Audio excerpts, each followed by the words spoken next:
Hey guys, welcome everybody to another episode of Raw and Uncut, the esports show where we just sit and we chat. There's no interview prompts. There is no interview prompts, no script, just two guys and a topic. And my name is Zojalex, your regular host here. And today I am joined by, I'm going to go ahead and let him do his own introductions. Hello, my name is Maverick, and I am the Overwatch manager and broadcast manager at Maverick Esports. I'm also the president of the Maverick Gaming RSO alongside Maverick Esports. That's super sick. So, in case you guys are curious, Maverick here does everything at Maverick Esports.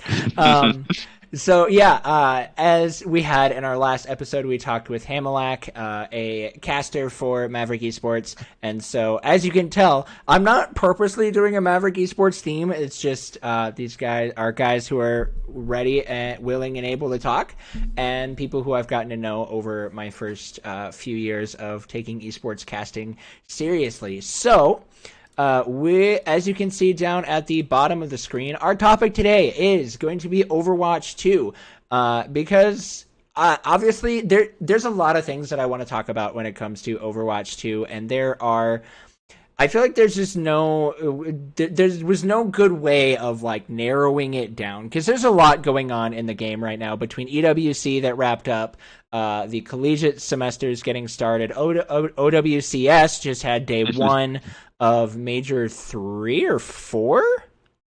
3. Major and 3. then there's also Face It as well. Oh yeah. So there's a lot going on in the world of competitive Overwatch right now. So first off, I want to actually talk about the EWC experience, mainly because that's just kind of been like kind of a hot topic recently in esports. So as you, Maverick, who has been following Overwatch for, I think, literally since the beginning of the game, what was EWC like for you? It was cool, like for sure. They introduced like some cool like mechanics to Overwatch esports, like the hero bans. I've been kind of a big person on hero bans in at least professional Overwatch. I'm not sure how that would go in casual Overwatch, but I thought it was really cool and pretty well done. That's super cool. So was it working like a similar like style like League of Legends, where they did like a hero, where like they banned them before each map, or was it like they were banned at the beginning of the series and they were banned throughout the entire time? I didn't get a chance to watch like any of EWC. The only thing that I know is that Toronto Ultra, I think, took second, which is Toronto Defiance roster. Yep. I believe it was at the beginning of after every map was chosen, because it was like you play a map and then you choose the next map. So after the map was chosen, you would each team would ban one hero, and let's say team 1 banned like a support hero, then team 2 could not ban another support hero. They had to ban like a tank or DPS. Okay. And then I believe it was like you couldn't ban a hero that was banned in the previous map. Oh, interesting. I believe.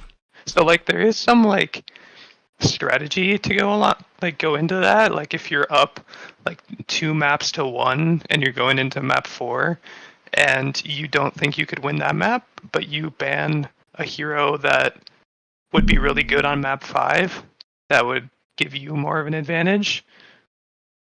That could be like a strategy you do. Yeah. That's so interesting. I did not know that they did that. Okay. That's really okay. So giving that, was that like, in your opinion, the best way they could have handled the hero bans? Because that's something I don't know. I mean, I've never seen anything that crazy. It's like weird for Overwatch because there's just so many different like game modes. Whereas like I think probably the most similar game that has hero bans is R6, but like Rainbow only really has one game mode. So Right. like, and sure, there's a bunch of different maps, but like, it's the same game mode. So there's like heroes or characters in Rainbow that are just inherently good Hmm. because they're always good at that one game mode. Whereas, let's say, Widowmaker isn't necessarily as good on most control maps because they're more close range maps versus a map like Circuit Royale or something. So like, Okay.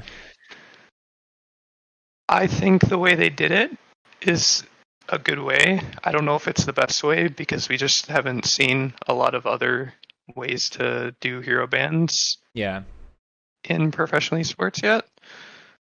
Um, but I thought it was a good way. No, that's totally fair. So EWC2 has been like a super hot topic recently. I know specifically in the episode of Ham, we talked about we spent a lot of time talking about Team Falcons, and the phrase "dirty Hmm. money" came into it because for those who don't know, if you didn't watch the last episode, you really should. It'll be linked in the playlist. Team Falcons just they won the club championship.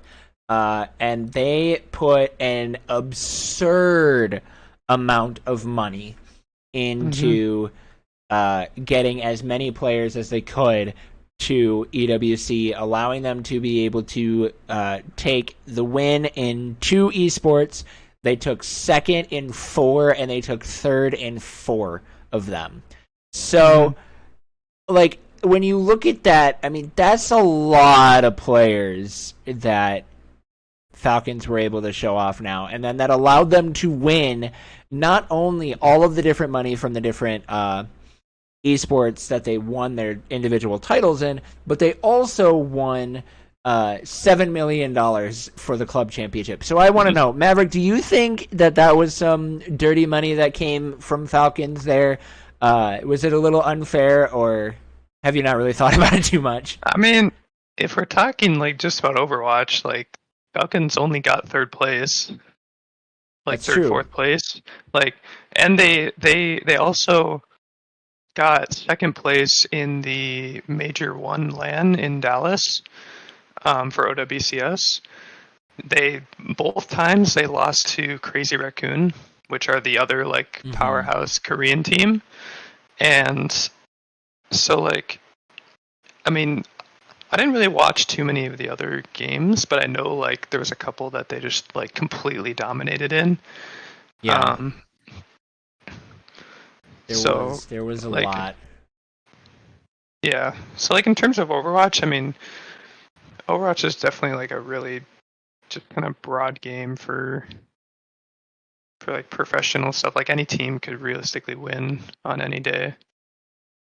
Hey, I mean, I think I like that a lot better with it being a lot more of like a close contention. I think one of the Hmm. funniest things, just continuing to talk about Team Falcons, is the fact that they came in and they qualified for the Call of Duty Modern Warfare 3, did not win a Hmm. single game, and have now taken a CDL spot with that same That's what I exact saw. roster. Really, Yeah. I knew their roster for CDL was controversial, Yeah.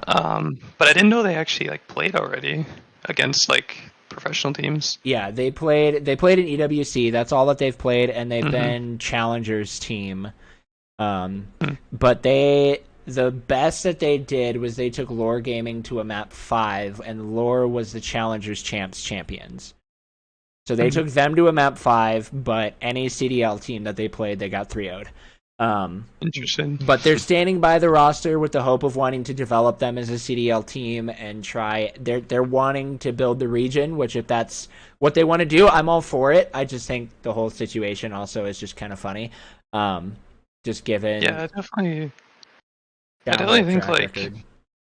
bringing in more regions to COD specifically is definitely a good thing. Hmm. Regardless if they go like 0 and 30 next year or they go 30 and 0, like it's still going to be big for other regions other than NA Yeah, and EU. yeah, and even like the EU teams that have come over to COD, they never really lasted very long. Anyways, going back to I guess just EWC as a whole. Obviously, this is like the first major event that kind of brought a lot of different esports together under the banner of one event. Mhm. I don't think it's ever been done before in this way. Do you think this is something that personally I was a huge fan of that as a concept, and I really want to see more events like that because I think it just kind of helps to bring esports together. Um, and not just have everybody focus on one game. But do you think this is something that esports should look into doing more of for events, like doing more like joint esport events? Oh yeah, I mean, 100%. Like, I know the Olympic Committee has already like approved their Mm-hmm. own esports Olympics, which is going to be an actual esports titles this time. Because I think last time they just did like e-cycling and stuff, whereas now they're doing like actual like Rocket League and stuff like Mm-hmm. that. So I think that's going to be really cool once that happens. Um, and didn't they already announce EWC for next year? Yes, EWC is coming back in 2025. They didn't confirm if it was going to be in Riyadh again. I wouldn't be shocked if it showed up in Riyadh Probably. again, just because, I mean, that country poured so much money. From what I was seeing from a lot of like the pro players' vlogs and stuff, they had so Right. much stuff. They basically made it like an esports city just for the entire event, which I think is just super cool. Um, so I wouldn't be too shocked if it showed up in Riyadh again. Um, but yeah, I mean, overall, I think the event did really well, and I'm excited to Mhm. kind of see where it continues on. So, kind of pivoting now away from EWC and towards your guys' program at Maverick Esports. Last year, you guys won the NACE Varsity Plus, or was it Plus or Premier? It was plus. Is Plus. Okay, I can never remember Yes. which one is which. I'm so bad at remembering. That's right, because Premier is the one that actually takes place on LAN. Um, Yes. so now so now obviously there's a thought of will you guys be are you guys now in Premiere after that win? Yep. Okay, Well, so yes. Every. okay, Sorry, I don't mean to cut you no, off you're good, you're there. good. Um, all of our like first teams in varsity are required to play in Premier this year, Okay, and then every other team plays in Varsity Plus. okay, so for those who don't quite understand that, NACE is if I'm getting it right, it's the National Association of Collegiate Esports, correct? Yes. Okay. Yeah, so they're like one of the biggest, they're like the biggest organization in college esports. And they have two main divisions that they work with. They have the Varsity Premier, which is the biggest division, which is the most like prestigious division. Their Hmm. national finals do take place on a LAN. So if you make it to LAN, you then can, if you make it far enough, you then get to go on LAN and compete for the premier titles there. And then if you're not competing, and then the next division is Varsity Plus, which is a lot more of like an open division. They don't play on LAN, but there's still a lot of schools that are competing for Varsity Plus. So even if a school does win Varsity Plus, it's not like it's that's just plus. Like it's still a huge accomplishment. And Maverick Esports were able to win the title in Overwatch 2. So last year, actually, we won it in Overwatch 2. Did we win it in League and Valorant It too? was Rocket League Rocket and League. Valorant. That's what it was, not League. Okay. So kind of talk to me about what went down last season for your guys's like tell me the story of the Maverick Esports Varsity Plus dub in for last spring. Well, so we started out. I have to kind of remember this. It's been a little bit, but we started out because we were in the top 500 and below division because like each in Varsity Plus, you're like broken up into divisions based on your skill. So we were in the top 500 and below, which is like the highest division in Varsity Plus. So our first game, I can't remember who we played. I think it was. I want to say it was Texas A&M, but I could be wrong. So don't quote me on that. But we, I believe we reversed up them our first game. I think That yes, was I do like, remember that. I wasn't there for that, but I remember watching Foster's mhm, POV. yeah, Or that no, it was was Oklahoma Christian, wasn't it? yes. Yeah. Oklahoma Christian, that's what it was. Um, yeah, that was really fun. And then next week, I believe my main account, because I was playing as the tank, and my main account got banned for like a month, and to this day I still don't know why it got banned. It was like around the time that Blizzard was just like banning people randomly, so like I couldn't play for a month then. So I think our second game we had one of our DPS players play tank, and then the games after that until I was unbanned, we just ended up like rescheduling. So I missed like one game, and then we played like 6 games in the last like 2 or 3 weeks of the season. But we were undefeated until we played Drexel, which was the second to last game. So I think we were both, I think we were both 5-0. They might have been 6-0, but we were 5-0, and that was around the time that Mauga got like buffed again.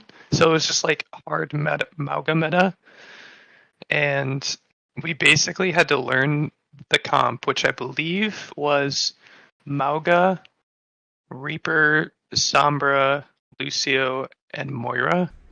We had to learn that like in the game, and we took them to map 5, and we ended up losing.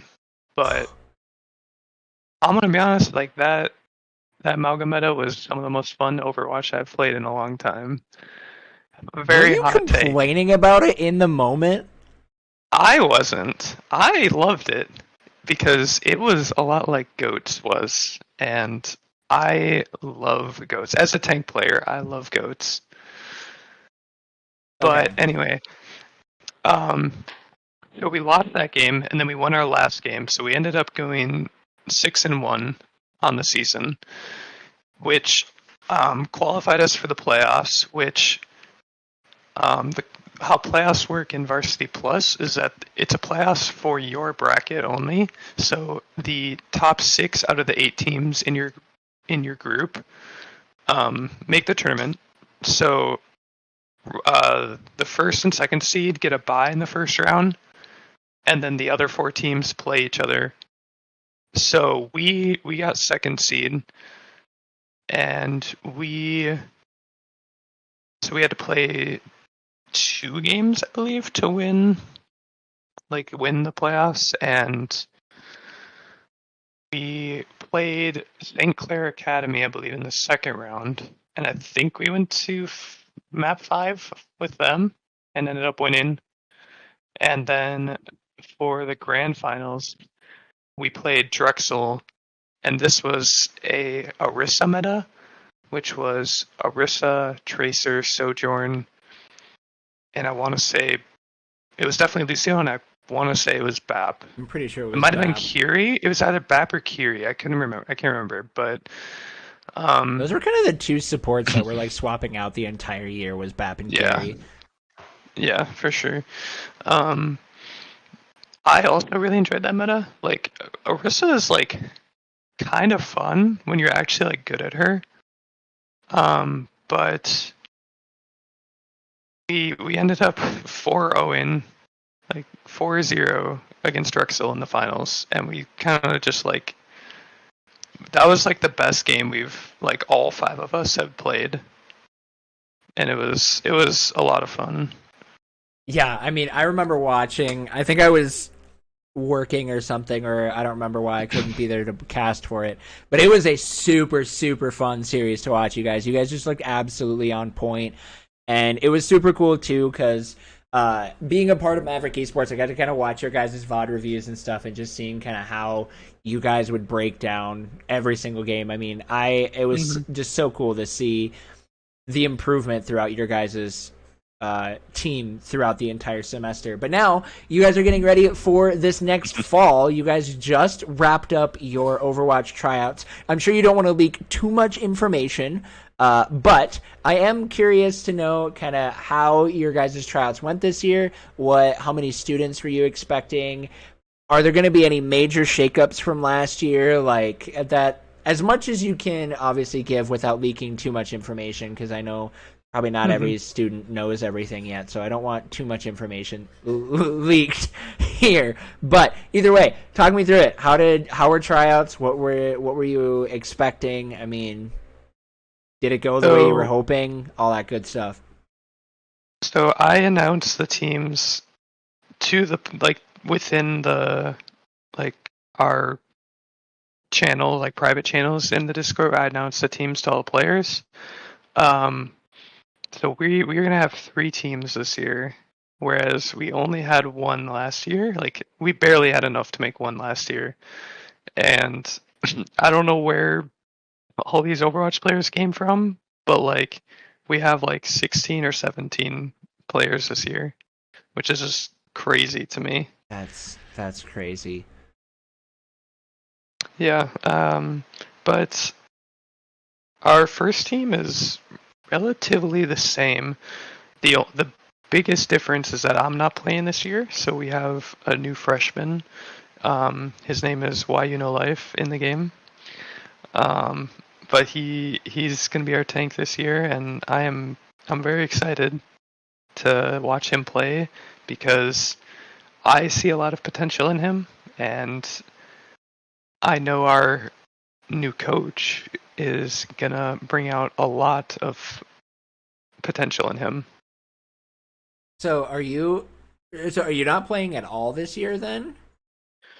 I I might play on like the second or third team, depending if they need like I'm not gonna play my main role of tank. I'll play like DPS or support because my DPS and support are kinda low, but um I might play there just to like fill in if need be. Okay. Um because I'd really prefer not to have like 2 teams because our second team would have like 5 subs, so it'd be like super difficult to get everyone enough playing time and still be competitive and everything. Yeah.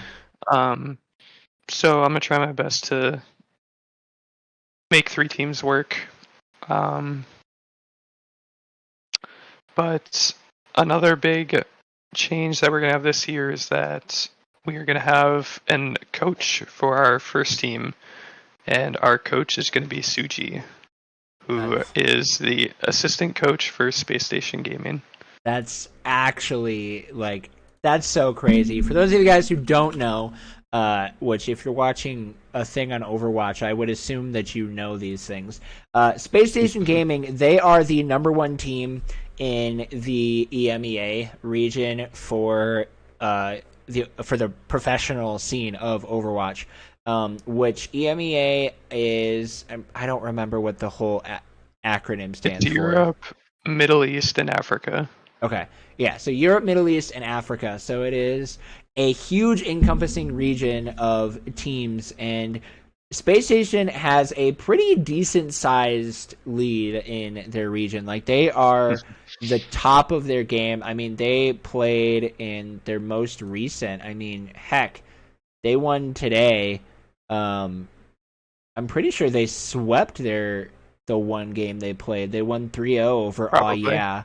Um, I mean, they just played amazing. They're such a strong team, and now they're gonna be they're currently playing in this third major, and they're getting ready for uh, DreamHack Stockholm, which is But, that the next. yep, that'll be the grand finals of OWCS. Yeah, so that brings both regions together.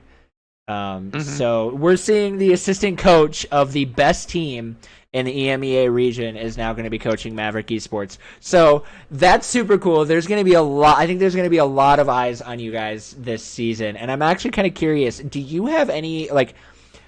I know you guys just came off of Varsity Plus. You're jumping into Varsity Premier. Do you guys think you have what it takes to go and qualify for LAN? I mean, we're gonna certainly try our best. Like, it's gonna be really tough competition with schools like Maryville, ISU, maybe Northwood. I don't know if they're playing this year. Um, St. Clair's plays in Varsity Premier, so like it's certainly gonna be really tough competition. But I mean, we're gonna do our best to beat them. There you go. There's so many cool. It's super cool being, and this last year, the year that you won Varsity Plus, wasn't this the first year that this team had come back for a while? Yeah, so I'm a senior, so this is my fourth year. In my first year, we had the Overwatch team, and it kind of just we just kind of fell apart. Some stuff happened, but last year, my third year, I helped recreate the team and brought back a bunch of players, and now we have 17 players. That's It's really crazy to me. that's so crazy. So, did you guys just go on like this big recruiting thing, or did they just kind of come out of nowhere? So I'm gonna give a little shout out here, but our new assistant director from last spring, Loopy or Levi, he has done so much like to grow this program. He came in at the beginning of last spring, and he didn't want to do change too much because we kind of had already started our season, kind of already started the semester. So he just kind of wanted to change some small things. But over the summer, I did my internship for him, and we've been doing so much stuff. We've gotten new graphics in the facility. We got a new lounge in the facility. We have new PCs for the competition stage. But on top of that, we've really expanded the Maverick Gaming RSO, and we've done a lot of tabling events for incoming freshmen. So we've like tripled our community size since last year, which last year was like 200 students. Like we're a very big community now, and like we've just seen every team has seen like a huge influx of players. Like our COD team is going to have at least two teams. We have three Valorant teams, three Overwatch That's teams, three Rocket League crazy. teams. Like we've gotten a huge influx of players and people that are interested in esports, and like that's all because Levi or Loopy has just done so much to expand our program. That is absolutely insane. Um, Loopy, I mean, huge shout outs to Loopy. I remember when he came in and was just kind of blown away also too by his receipts. Um, like prior, for those who don't know who Loopy is, you guys probably don't pay too much attention to the world of Apex Legends, but because Loopy is a former Apex coach for Optic Gaming. He also coached Elevate and Vexed. So he has coached multiple He professional got esports. yep. And didn't he get second place at ALGS Worlds with Optic? Yep. So like, Yes, he did. just this crazy coach came in and just has shown just this incredible amount of passion for these students And at Maverick on, Esports. on top of that, he went to school at ISU, Illinois State University, which is probably the biggest public esports school in the country. Mm-hmm. He helped out a lot and helped grow their club scene. So he knows a lot about the collegiate scene and the professional scene. That's so cool. And now he's here at Maverick Esports, just putting in so much work. And Mhm. I think honestly, so I know like one of his big goals is to make Maverick Esports a one of the biggest names in collegiate esports. And I think, Mhm. and honestly, I think he's definitely already making a lot of really good steps.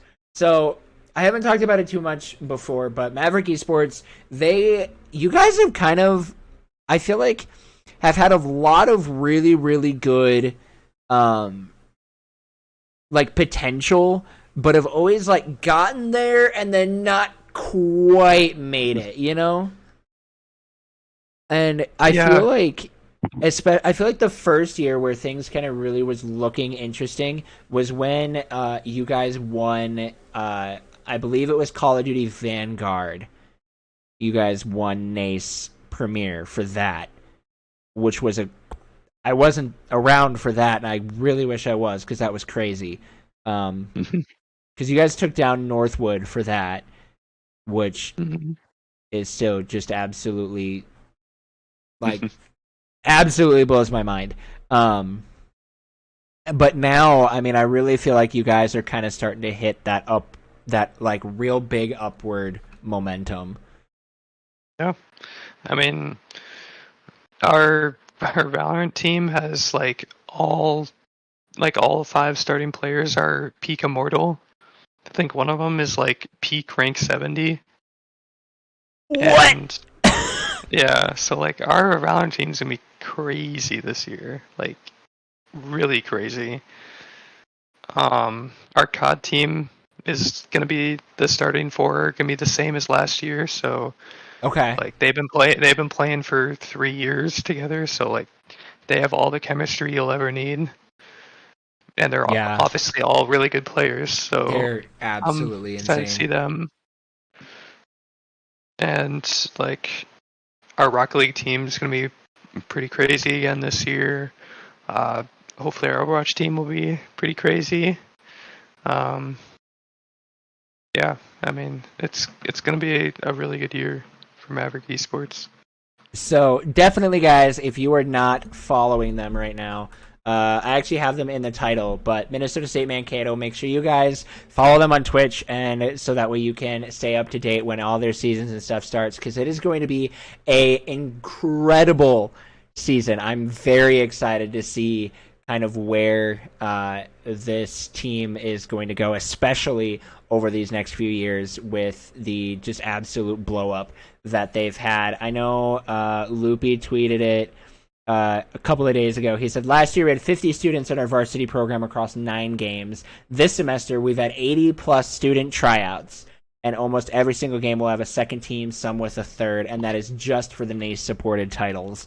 So there's still like that's just crazy to see just the amount of growth from last year to this year. Mm-hmm. Absolutely love it. So, kind of sticking with the theme of the collegiate esports, you are actually hosting a collegiate Overwatch tournament. So, let's talk about that for a little bit. Yeah. So last semester, um, I started. I wanted to make my own tournament because our LAN that we host here at Maverick Esports every year doesn't have Overwatch, and I know I've always wanted to be at a Overwatch LAN, but also all my players have wanted to play on an LAN for Overwatch, so I wanted to make a collegiate tournament for that would end in a LAN. So I pretty much spent like all summer um, like working out the details and getting it all set up. Uh, but I think there's about a week left of signups, and we have around 12 teams Wow. ready to compete. And it's going to be like a 7 weeks online qualifier, and then the top 8 teams qualify for a LAN in November here at in Mankato. That's It's gonna be super really cool. fun. That is super cool. Well, I mean, I'm always a big proponent of more lands. I've only done one Hmm. land on the mic so far, which was last year's Rockstar Energy Invitational. But that was so much fun. If you guys haven't been following me on Twitter, I mean, you've been seeing me retweet everything. The Maverick Esports Twitter is making me look like an absolute buffoon, and I'm all for it. Those clips have been absolutely hilarious. So Moorlands is amazing. I'm very excited to kind of see where this tournament goes. So you mentioned earlier that this is your senior year. So this is your final year at Maverick Esports. What are your plans going forward? Hopefully this isn't my last year. I haven't applied yet, but I plan to take my master's here for sport management. So it'll be another 2 years. But once I graduate, I want to be a esports director at a school. So like what Loopy does, stuff like that. Nice. That's super cool. Are you planning on? So, I mean, you're obviously planning on getting your doing grad school at Mankato. So, are you like? So you're planning. I mean, I guess you already said it. You're hoping to be an esports director at a school year one to just keep the esports scene going. I love it. I love it. I'm here for it. Are you planning on continuing? Because I know you also do Aurora Esports MN, which is an amateur Overwatch club thing based out of the University of Minnesota. Are you planning on continuing to do like smaller things like that competition wise as well? We'll see. I mean, I'm having fun playing in Aurora right now. But I don't know. We'll see like how busy I get. This year is going to be pretty busy. With the Overwatch teams, with broadcasts, with the Maverick Gaming RSO, with school. Fair.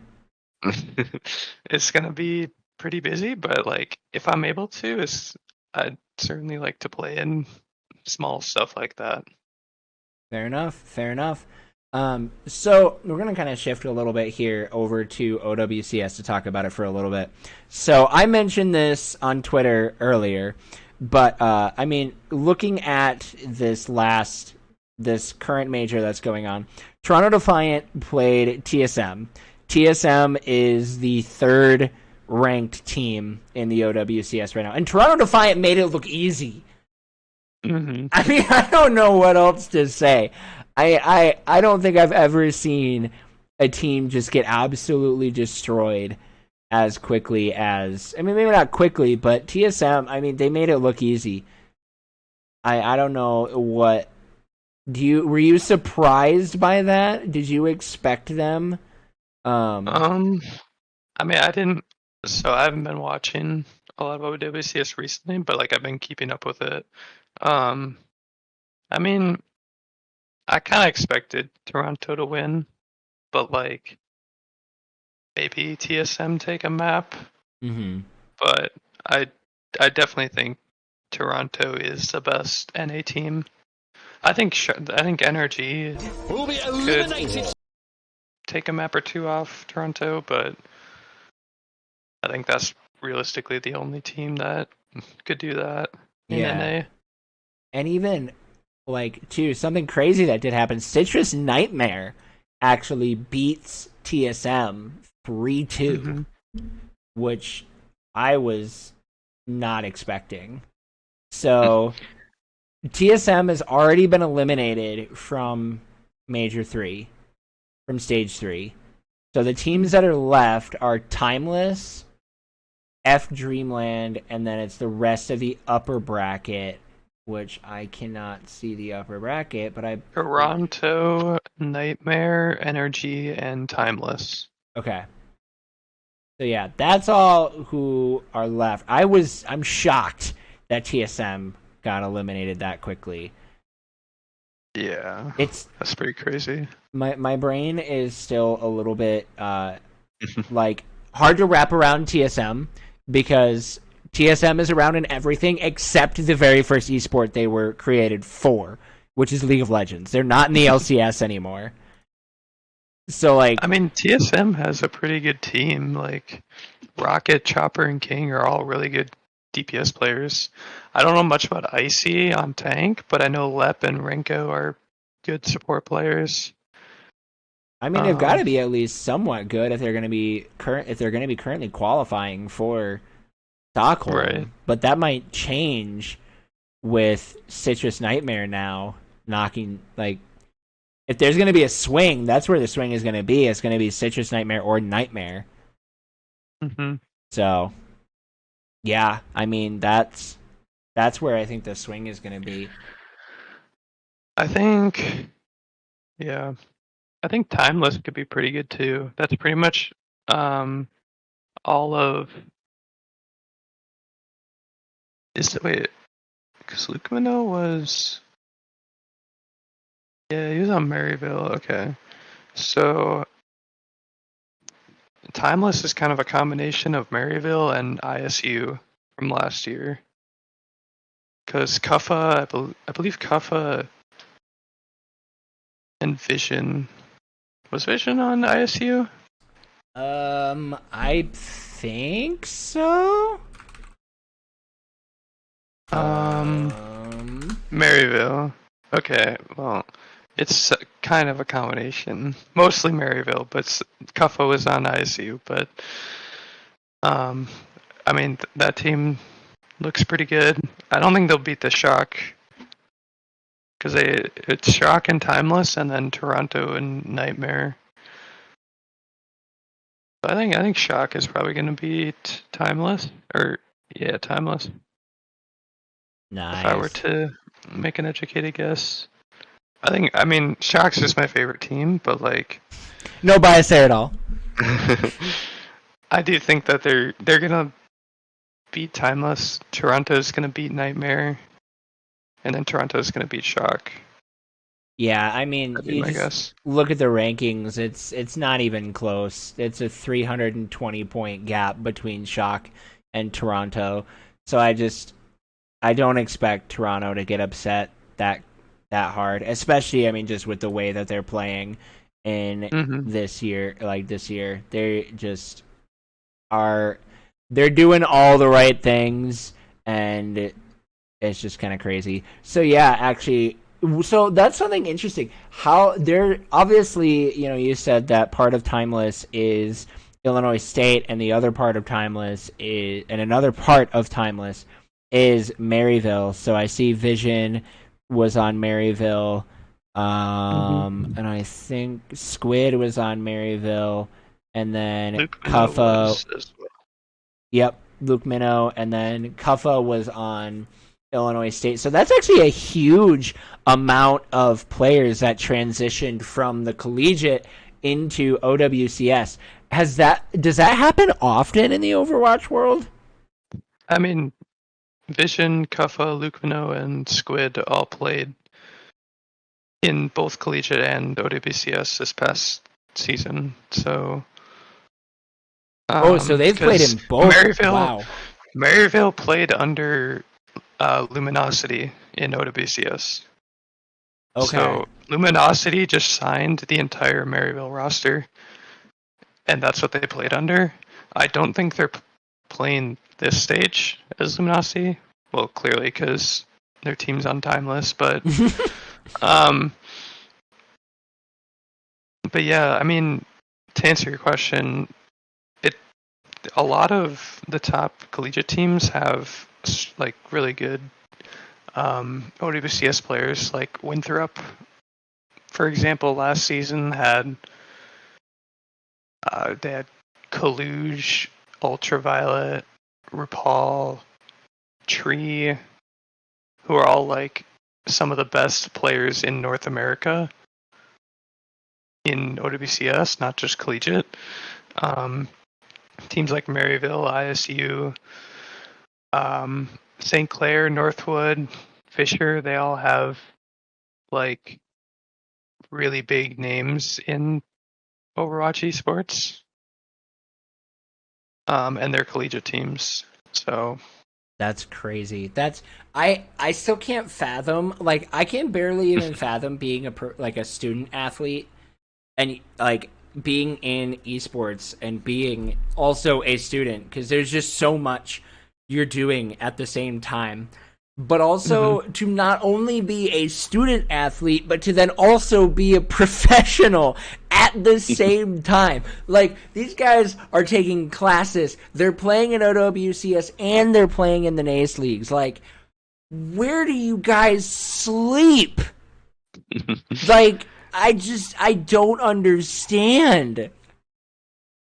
Yeah, I mean, well, like, because I mean, a lot of the teams or a lot of players in collegiate like play on different teams, but like last year, like Maryville had their whole roster, the same roster, play in OWCS, so like that probably helped them a lot with um like the time management aspect, because like a scrim, like if you scrim for collegiate, it also would kind of count as a scrim for OWCS. So like there's a little less time commitment versus like the players on Winthrop were all on like separate teams in OWCS, so they have to scrim for Winthrop and also scrim for their own respective teams. Yeah. That's so much scrimming, and so much VOD review. Like, I'm even thinking, like, I feel like the best, like, the smartest way to do that is, like, when Maryville was signed under Luminosity. Because at that point, like, Maryville, I'm sure they did do some scrimming against other colleges just so that way they could learn about the other schools and weren't going into another school match blind. But like, if you're playing in the OWCS, you might as well just keep scrimming against OWCS teams, especially if you know you're going up against a team that's like not that's very much not an OWCS caliber team. Like, why not Hmm. just continue to scrim those OWCS teams, continue to just improve against these top teams, and then when you're going up against colleges, it just becomes easy. Yeah, I mean, when you're scrimming Toronto Defiant and then you go play a random college in the middle of Minnesota, like it Yeah. it definitely is a lot easier. So now then I think of the question of, there's obviously there's a lot of professional players that play collegiate, but when you also look at, like, let's look at a comparison between like traditional sports and esports, because there's always a comparison there. You're not gonna see a player from Duke also be playing on an NBA caliber team. Like, that's not going to be happening. They're going to be doing one or the other. Do you think Yeah. esports should implement something similar, where if you're going to be playing on a professional team, you shouldn't be playing on a collegiate team? Because I feel like at that point, it almost creates this like almost unfair kind of skill gap between teams. Because obviously, you've got Maryville under Luminosity. They're playing all these professional teams, and now they're playing a random school in Minnesota, and they're obviously steamrolling them because they're a bunch of pros. Doesn't that kind of create a little bit of like an unfair competitive advantage towards those teams? Um. So first of all, like the way that like you would have to, the only way you could like implement that is if you have like an organization such as the NCAA, like pretty much completely like run collegiate esports, where like they run other collegiate athletics. Yeah, Um, which right now I don't see that happening, but fair. that's like the only way to implement those types of rules, just because there's so many different leagues, um, such as NACE, ECAC, NECE, or NECC, stuff like that. But I mean, I think like it's hard to like say, because um, esports is like a lot different than like traditional sports. Like Mm-hmm. esports, your prime is when you're in college, pretty much for most games. Some games are actually like your prime is before college, like Fortnite and Rocket League. But um, it's so like it's kind of like hard to say, because you're basically, if your prime is when you're 20, and you're basically telling a player you have to choose between either college or professional esports where you can make a lot more money. Um, so like, I feel like it'd be kind of hard to force people to choose between one or the other. But like, I'm not sure exactly like what the best way would to go about that would be, but um, I don't know, that'd be something that like an overarching like company would have to kind of decide there. Yeah. I'm also kind of wondering too, like, um, you're one of the things that I've noted that has become kind of a theme in esports as well is like if you become a pro in esports, your career does not last nearly as long as it does as a professional athlete. Like, you were No. saying, your prime is usually in college. Most professional esports athletes are done before they're 30. Mm-hmm. Like, you don't see them lasting. Like, you don't have like a LeBron who's been competing longer than some professional athletes who've even been alive.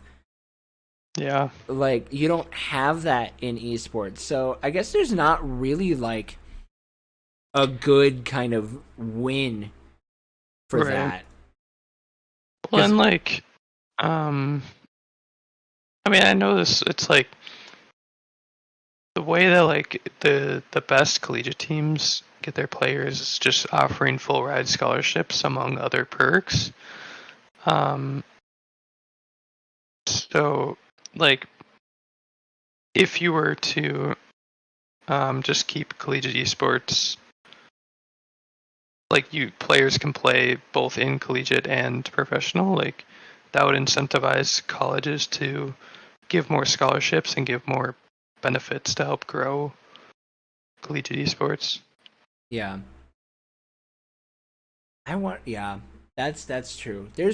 It's so weird, and it's one of the reasons why I'm glad I'm just a shoutcaster because there's too many things here that I have to that go into play when coming up with like the overarching like what is the best move for esports just like with any esport in general because like with any esport because there's so many out there and it's hard to like pick and or like it's hard to like monitor it properly and I think too we're kind of esports is in a weird stage right now because like while it has been around it's still definitely like in comparison to traditional sports I feel like esports is still very much in its infancy because there's a Mm-hmm. lot of traditional sports that have been around for over 100 years and esports you're not really getting that esports have been around if you're going all the way back to like if pong tournaments were a thing you're looking at probably 40 years.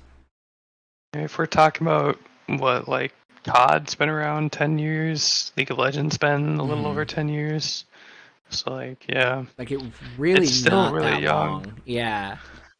I also just feel like there's still just a big stigma on esports that a lot of people like have where it's just like they don't see it as a legitimate career or a legitimate like thing because it's like, oh, you're just playing video games. Mm-hmm. But like you can say that about any sport and like people Right. make obviously don't make more money than they do in your more traditional sports, but like you still make a good amount of money if you're like really good. Yeah. And I think one of the things too when it comes to I don't know how it works on like the university side in other countries. But from what I've been learning recently while I've just been doing a lot of talks about EWC primarily because of just how much stuff it's been talked about is like when Mm-hmm. you look at it seems that the esports stigma about like it not really being a good thing is really just like an American ideal. I feel like it's not the case in like any other country. Even maybe a little bit maybe it feels that way in Europe. But I mean you look at a lot of the Asian countries, I mean professional Yeah. gamers are like the thing over there. I And mean, yeah, esports in Korea, like South Korea, is like what baseball or football is in America. right. And yet for some reason it just doesn't get the same amount of love in America. And I really, really would love to see that change because I love Hmm. esports. And I mean, I've tweeted it like 4 times recently, but quoting my boy Hamelak, I love video games so much. You know, like it's such a great outlet, and I think it drives. It has so much potential, and it really Hmm. just needs to be nurtured properly. Um, yeah. I agree. All right, so we are getting close to that 1 hour mark, so we're gonna go ahead and we're gonna close it off here for this episode of Raw and Uncut. Thank you so much, Maverick, for coming and chatting Yeah. about a lot of different stuff. I mean, this is one of the joys. You know, we literally just sit here and just kind of pick a topic and try to keep it around there, and then usually end up yapping about a bunch of other things. But Maverick, where can people find you if they want to continue to follow anything and everything that you are doing? I it's Maverick 1024 on Twitter. That's pretty much it. Nice. Simple I man. yeah, I don't post too much, but I post the important information on there. So definitely check it out. Awesome. Well, thank you guys so much for watching or listening, because honestly, there's not really much to really look at other than just my face on this one. But I definitely think this is kind of a cool little, like, also kind of podcast style. So you can definitely listen if you are into that. I don't know how uploading to podcast apps works. Otherwise, I probably would start doing that as well because, hey, why not? It could be fun. Either way, thank you guys so much for watching. And if you guys are watching on stream, make sure you guys are following on Twitch. If you guys are watching on YouTube, make sure you guys subscribe. I will try and get this uploaded here within the next day. Probably won't be debuting for a little bit because I want to try and keep it to around 1 episode a month. But either way, this has been super fun. Thank you guys again. And with that, we will see you guys next time right here on Raw and Uncut. Hasta la pista, bye. That was horrid outro. See you later, guys.